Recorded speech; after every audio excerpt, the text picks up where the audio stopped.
जी देखिए, फिर दोबारा रिपीट कर रहे हैं। प्रणाम। मेरा वो जी बंद हो गया माइक। जी देखिए, तो मैं स्वरूप है जो अपने आप को जान लिया, तो मैं तो कोई अलग ही चीज नहीं है, मैं तो अलग हट नहीं सकता, वो मैं ही रहेगा सदा ही, ऑलवेज ही।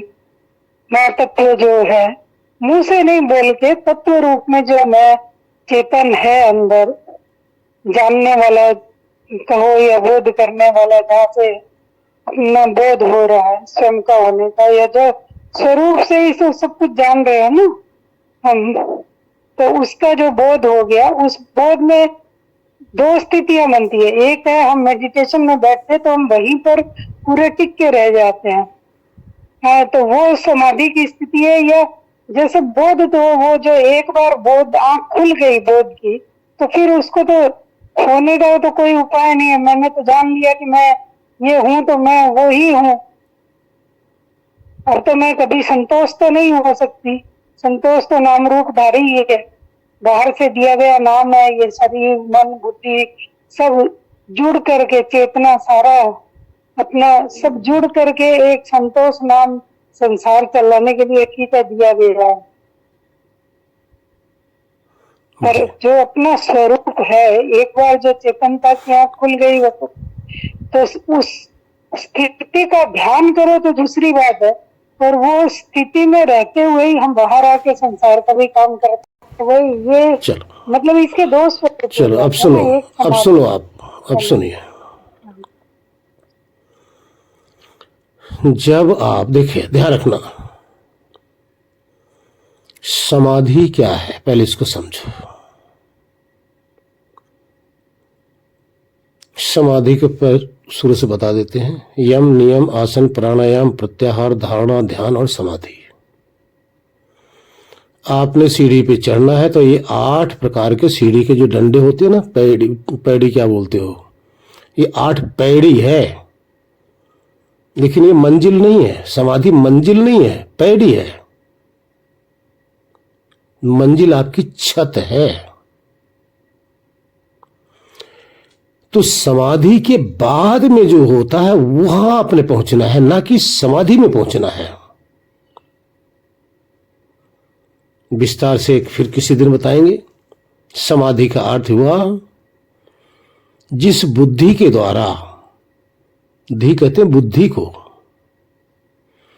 जिस बुद्धि के द्वारा आप सुमिरन कर रहे थे, स्मरण कर रहे थे, स्मृति कर रहे थे, याद कर रहे थे, भाव बना रहे थे,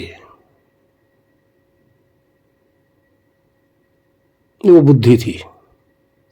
कौन बना रहा था? चेतन, आप।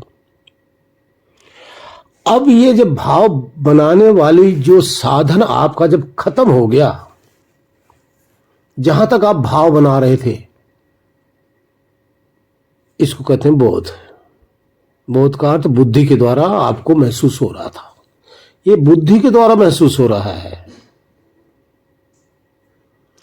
अब जब ये भी समाप्त हो जाती है, जिसको समाधि कहते हैं, वो सीढ़ी जब समाप्त हो गई तो अगले मंजिल कौन सी आ गई आपकी? छत। अब छत पे बैठकर जब आप अकेले रह गए, सीढ़ी भी छोड़ दिए, तो यह है यहां आत्मज्ञान कह लो। यानी समाधि के बाद, समाधि का फल, इन 8 सीढ़ियों का फल, यानी पहली सीढ़ी पे चले तब दूसरी पे पहुंच पाओगे, दूसरी पे चढ़े तो तीसरी पे, तीसरी पे फिर चौथे पे, चौथी पे चढ़े तो 5वीं पे, 5वीं से छठी पे, छठी से 7वें पे, 7वें से फिर 8वें पर। जब 8वां आप त्यागोगे तभी आपकी मंजिल आएगी। और मंजिल क्या है? अब आत्मा अपने शुद्ध रूप में आ जाता है। शुद्ध रूप का अर्थ यह, मन बुद्धि चेत अहंकार, ये शरीर इंद्रियां देश काल नाम जात आयु रूप शब्द जितने भी हैं, शब्द रस गंध, सब कुछ आपका छूट गया। इसको पकड़ाने वाले कौन था? आपकी बुद्धि थी। जब बुद्धि गायब थी तो सब छूट गया। जब तक आपको ज्ञान हो रहा था बौद्धिक ज्ञान था, बुद्धि के द्वारा आपको ज्ञान हो रहा था, आपका अपना यथार्थ ज्ञान नहीं था। तब आप जाकर वहां पे आप जब अकेले ठहर गए, चेतना शेष रह गई। अब इसको बौद्धिक ज्ञान नहीं कहते, इसको बोध नहीं कहते, अब इसको प्रतिबोध कहते हैं। बोध का अर्थ बुद्धि के द्वारा ज्ञान होना, प्रतिबोध का अर्थ किसी के सहयोग से ज्ञान न होना, किसी के भी सहयोग से, जो बिना किसी सहयोग से जो ज्ञान हो रहा है उसको प्रतिबोध कहते हैं।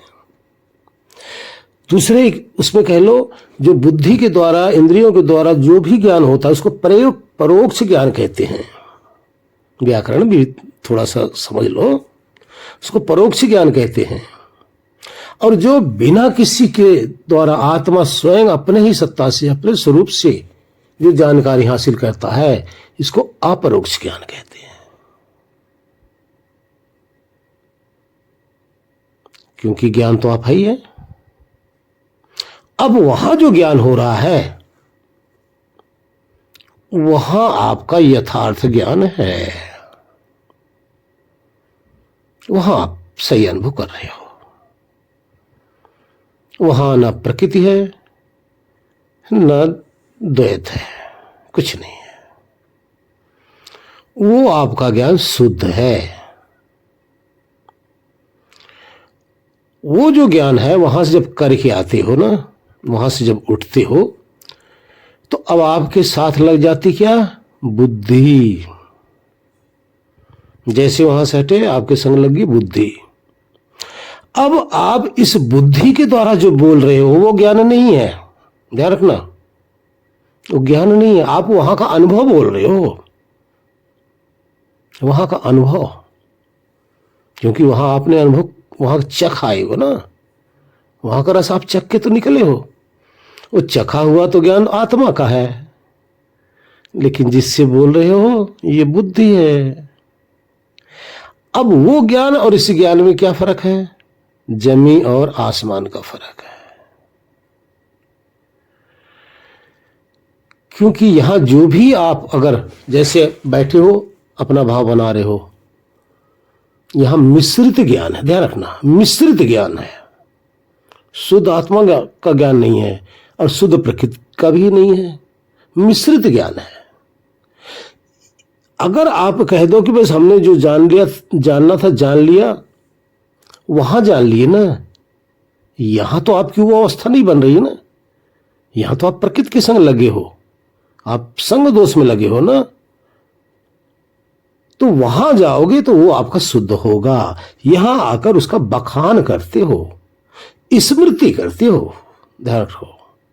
उस स्मृति में तो आप खो सकते हो, लेकिन उस हू बहू में आप नहीं खो सकते, संभव ही नहीं है, क्योंकि यहां का ज्ञान है ही नहीं।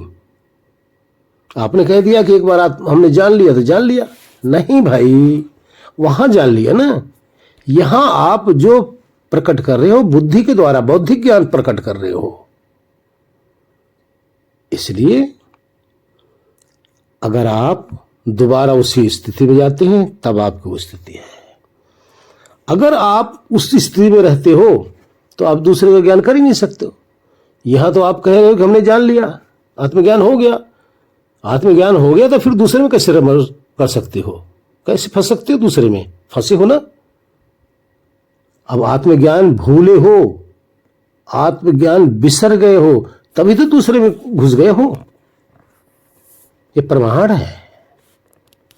तो कहने के तात्पर्य, जब आपका सिर्फ वही का वही रहे तो वो आत्मज्ञान है, वो प्योर है। हाँ, उसकी स्मृति बनी रहती है, ध्यान रखना। समाज में बुद्धि के साथ, मन के साथ, शरीर के साथ लगने के बाद उसकी स्मृति बनती है। और वो जो स्मृति आप कर रहे हो ये भी बौद्धिक बुद्धि के द्वारा है। स्मृति कराने वाली सत्ता का नाम ही बुद्धि है। इससे आप स्मृति कर रहे हो, और वो भी उतनी देर तक कर रहे हो जितनी देर तक उसकी स्मृति में बैठे, उसके बाद फिर विस्मृत हो जाएगा। विस्मृत हुआ, आपका आत्मज्ञान भी गया, आपका आत्मा में वहां अनुभव कैसे किए उतनी क्षण के लिए वो भी गया।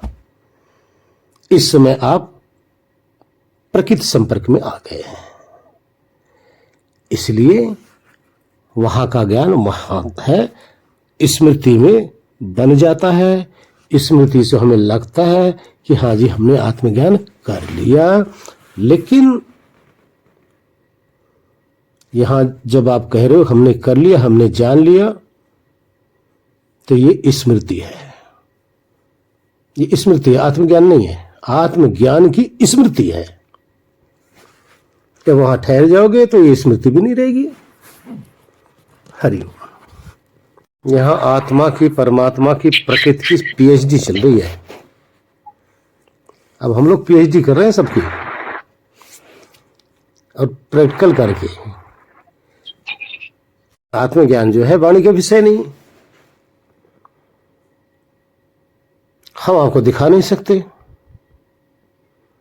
हम अपने आप को जाकर देख सकते हैं, आप अपने आप को जाकर देख सकते हैं। कोई भी वहां जाके प्रतिबोध अवस्था में अपने आप को अनुभव कर सकते हो। अरे मेरे भाई, चेतना अर्थात आप अर्थात आत्मा एक ऐसी सत्ता है जिसके अंदर किसी का प्रवेश है ही नहीं, है ही नहीं। जब प्रवेश ही नहीं है तो कोई आपको कैसे लेके चला जाएगा? कोई गुरु आपको कैसे लेके चला जाएगा कि चलो ले चल रहा हूं आपको आत्मा में? अरे खुद जाना पड़ेगा भाई। अगर ऐसा ही हो ना तो सारे गुरु सब पूरे धरती के प्राणी को लेके मोक्ष में चला जाए, फिर कुछ करने की जरूरत नहीं पड़े किसी को। साधना क्या जरूरत है फिर? क्यों ध्यान करे, क्यों साधना करे, क्यों सब कुछ त्यागे? सब वैसे लेके चले जाए आपको। लेकिन ऐसा नहीं है, क्योंकि अपना किया मिलेगा, दूसरे का किया से आपको कुछ नहीं मिलने वाला है। संसार में एक बात बताइए, 10 रुपए कमाना होगा ना, उसके लिए भी थोड़ा सा हाथ पांव हिलाओगे कि नहीं हिलाओगे? और एक ऐसी चीज आप प्राप्त करना चाह रहे हो, अनुभव करना चाह रहे हो, जिसका पूरा धरती तो क्या पूरे लोक लोकांतर अगर आपका हो, उसके स्वामी हो, तो पूरे लोक लोकांतर भी अगर दे दो तब भी ये उसके बराबर ये मोल नहीं हो सकता। तोल नहीं सकता कोई चीज, ना धन से, ना तन से, ना मन से, ना संपत्ति से, किसी चीज से तोला ही नहीं जा सकता। अरे भाई, ये तो प्रेम से, अपनी जिज्ञासा से ही यहां पहुंचा जा सकता। गुरु कोई लाख बताए, आप जाना ना चाहो तो क्या करेगा? डॉक्टर के पास जाओ, आप लाख बीमारी से करा रहे हो, डॉक्टर क्या करेगा? आपको दवाई दे देगा ना, चीरा लगा के ऑपरेशन कर देगा ना, हड्डी टूटी है आमने सामने जोड़ के प्लास्टर कर देगा ना। लेकिन जाकर दवाई तो आपको खानी पड़ेगी ना। इसी तरह से गुरु तो आपको सिर्फ दवाई दे रहा है, टैबलेट दे रहा है, ऐसे ऐसे खाते जाओ, ऐसे ऐसे चलते जाओ। जो विधि बता रहा है वो टैबलेट ही है। लेकिन ना खाओगे, ले जाकर अलमारी में सजा दो भाई, है? संदूक में तो सजा दो, बस फिर सजा ही रहेगा। संदूक में सजा रहेगा, अलमारी में सजा रहेगा, तो आप इतना ही आप कहते रहोगे हाँ भाई मैंने तो गुरु दीक्षा लिया हुआ जी, मैंने तो गुरु किया हुआ। कौन सा गुरु? फला गुरु। अब फला गुरु ने जो कुछ कहा वो तो आप कर नहीं रहे हो, उसका नाम और बदनाम कर रहे हो। जैसे डॉक्टर ने जो कुछ कहा, दवाई दिया, आप दवाई तो खा नहीं रहे हो। कोई पूछा किसी डॉक्टर से दवाई लाए, भाई फला से लाए, ठीक हुआ नहीं ठीक हुआ भाई, लेकिन डॉक्टर ने कहा दवाई खाना, आप तो खा ही नहीं रहे हो। बदनाम किसको कर रहे हो? डॉक्टर के पैसा को ना। जबकि गलती तो आपकी है। इसी तरह किसी के गुरु को बदनाम मत करो। नहीं बस क्या छोड़ के भाग जाओ, मरो संसार में, लूटो, करो। काहे को गुरु को बदनाम करते हो? ज्ञान को काहे को बदनाम करते हो? ये ज्ञान है भाई। नहीं बस क्या तो मत करो, मरो, मरना तो ही है। तो इसलिए थोड़ा सा मेहनत करो, अपना भी कर लो भाई। दूसरे के दम पे कुछ नहीं होने वाला है। आपको मोक्ष में जाना है, दूसरा कोई करेगा वो जाएगा, आपको लेके नहीं जाएगा। हरिओम। और आंसू भी निकल रहे हैं गुरु जी, तो क्या सत्वगुण की प्रबल स्थिति है गुरु जी? कि आनंद की अनुभूति में प्रेम के कारण ये ऐसा हो रहा है? जी गुरु जी। जी, आनंद आ रहा है, भाव मस्त है, भाव बना हुआ है। बीच बीच में आपको लगेगा कि बाहर का भी एक एक क्षण के लिए अनुभव होगा, लेकिन अंदर आप मस्त हो। ये क्या है? बीच बीच में उस सत्वगुण के संग शुद्ध रजोगुण भी आ जाता है। शुद्ध रजोगुण, जब आपको रोने का महसूस होने लगा तो शुद्ध रजोगुण भी आ गया। ध्यान रखा, तीनों गुणों की तीन अवस्था मूल होती है, मुख्य, उत्तम, मध्यम और निकृष्ट। तो जब शुद्ध रजोगुण भी आ जाता है तमोगुण के साथ, तभी आपको थोड़ा सा रोने का ये सब ज्ञान होने लग जाता है। लेकिन अच्छी स्थिति है, अच्छी क्या, बहुत अच्छी स्थिति है, क्योंकि उसमें से आपका सत्वगुण जा नहीं रहा है। बेशक क्षणिक रजोगुण आ रहा है, लेकिन सत्वगुण जा नहीं रहा है। और सत्वगुण रहता है तभी आपके भाव प्रकट होता है। सत्वगुण रहता है तभी आपको सुनने की भावना होती है। सत्वगुण रहता है तभी ईश्वर के प्रति, आत्मा के प्रति चाहत पैदा होती है। सत्वगुण रहता है तभी सत्संग सुनने की कामना होती है। सत्वगुण रहता है तभी सत्शास्त्र पढ़ने की कामना होती है। सत्वगुण रहता है तभी ध्यान करने की कामना होती है। ये सत्वगुण के कारण से आप सत्य की तरफ चल सकते हैं। रजोगुण के कारण से आप संसार में भ्रमण कर सकते हैं, मोह माया के अंदर। हरिओम। रखना, ये माइलस्टोन है, मंजिल नहीं है, लेकिन अच्छी बात, अच्छी जगह है, अच्छी पहुंच है, और चलते रहो और आगे चलो। हरिओम।